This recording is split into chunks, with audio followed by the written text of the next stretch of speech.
Hello, it's Deborah Richards from Madison's bringing you my latest weekly video news.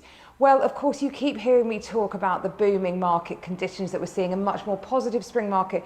20EA came out this week with their latest analysis of what's going on in the market. They're a really sophisticated data mining company. Their algorithms are off the chart. We use them for other things in our business. They are exceptional. Anyway, they've been looking at what's been going on. And yes, all looking good. Price per square foot is up over the last 5 years by about 21%. And all indicators looking positive. Buyer demand up, properties coming to market up, time to go under offer shorter, and achieving closer to asking price. What's going on in Tunbridge Wells though? I know I talk nationally quite a lot. So Zoopla, I dived into their figures a bit more to give you a bit more of a flavour of what's going on in Tunbridge Wells. Over the last 12 months, we have seen a drop in Tunbridge Wells of 2.1% in prices achieved. The average asking price of a house here, though, is about £457,000. That compares to the national average of £238,000. So we're still doing quite well. So that dip that you see, which is larger than average in the air for the country now, is quite standard. In the area whole of South East, it's running at about a 1% drop. Tunbridge Wells, therefore, higher at 2.1%. But that's because we often see bigger growth and bigger boom during the good times. So always when there's a correction, it will hit you slightly harder. But overall, prices in Tunbridge Wells over the last 5 years, what were they up? 19.7%. So not bad at all if you bought in Tunbridge Wells 5 years ago. You're seeing almost a 20% growth on your investment. So yes, looking good here in Tunbridge Wells and still a busy spring market. I'll tell you some listings that we've brought to market at the end of my video listing. You'll get a sense of how busy it is. Well, you might notice a difference on the property portals quite soon. A lot of people follow the property portals, don't they? Rightmove is the second, I think, biggest or third biggest search engine after Google and YouTube. So it shows how popular it is. And a lot of people love looking at what's going on. So you might start to see some differences in how information is displayed. And that is because of the material information requirement that all agents are facing as a result of trading standards wanting to cut down on abortive costs for buyers who enter a property transaction and then don't realise certain things about it and have to pull out. So they're putting more onus and responsibility on agents to be more transparent on their listings. The portals haven't quite caught up with that as yet. So at the moment you might see it displayed in a variety of ways. We sort of do a text box at the bottom of our listings to display all the information that we now legally have to gather.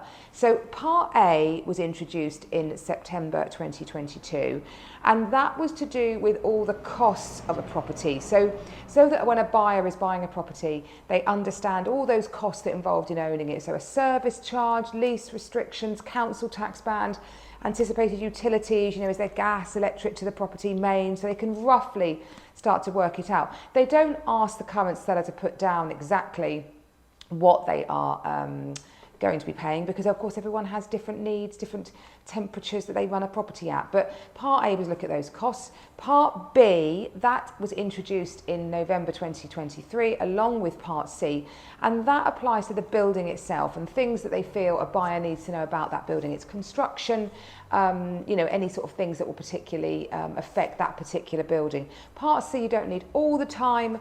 That was to do with things like if there's planning going on in the area, local developments, restrictions, covenants on it, so that sort of thing really. So Part C you don't need all the time, just for certain types of properties, flood risk, contamination of land, coal mining, all those very specific particular things.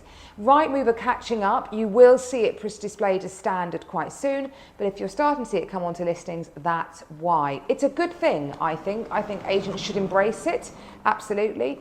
I think anything that cuts down on abortive sales is positive. It's dreadful for an agent when a deal collapses, and even worse for the individuals involved. So yeah, absolutely the right thing to display this information and cut down on all those abortive costs and be more transparent. The issue we have, many sellers don't actually know some of the answers to those questions. So it's a whole learning process for everyone really. Well, last week I brought you details of all all those reasons why estate agents are so distrusted. So I thought this week, as promised, I'd let you know the things that the survey said we need to get better at a profession to gain more trust and credibility in our community. Number one, unsurprisingly, transparency and honesty. I've just been talking about material information being disclosed. That's absolutely felt that agents should be more transparent and honest about the properties they are selling to stop all those abortive sales. Professional development and training, they should keep abreast of regulatory changes and other changes in the industry to become experts in their local community. Client-centric approach, that's not unsurprising, is it really? Putting your seller at the front of all you do. I think sometimes it's felt that agents act for the buyer, not the seller, which is absolutely wrong. The seller is our client. So yeah, putting them in the middle of everything they do and giving a lot of empathy towards that journey. Modern technology adaptation, so video tours, different ways of engaging with an agent, booking, viewings, etc., etc. My team know I'm dreadful for always wanting to try new things. Emma in particular, who has to deal with all my latest crazy ideas, and I say go away and see if this will work. So yeah, leveraging social media to expand reach, that sort of thing.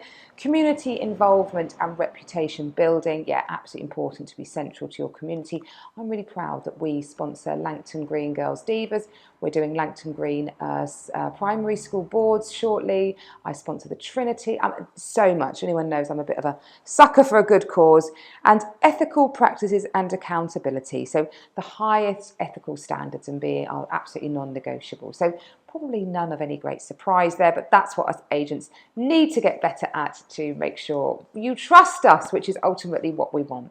What have I said? Busy spring market. I've got 3 properties I'm very quickly going to tell you about. If you want a good family home, how about this one, a 4-bedroom detached on Bayham Road off the south side of Tunbridge Wells. Lovely garden, really spacious accommodation, nice and light filled, guide 900,000. Or this one, a little bit bigger, set down a private drive off the Forest Road, so same part of town, on at a guide of 1.25, really spacious. You've got 4 separate reception rooms plus a study and a lovely landscape garden and double garage. So that one's got a lot to offer too. And if you want something completely different, town centre living at its very best, what about this fabulous 2-bedroom, generous ground floor apartment? It's got private garden. It's got a part of a communal garden as well. Lovely period features, high ceilings in abundance. It's fabulous. Guide 625. Any of those of interest, give me a call. Hope you have a great week. I'll look forward to seeing you next week. Bye-bye.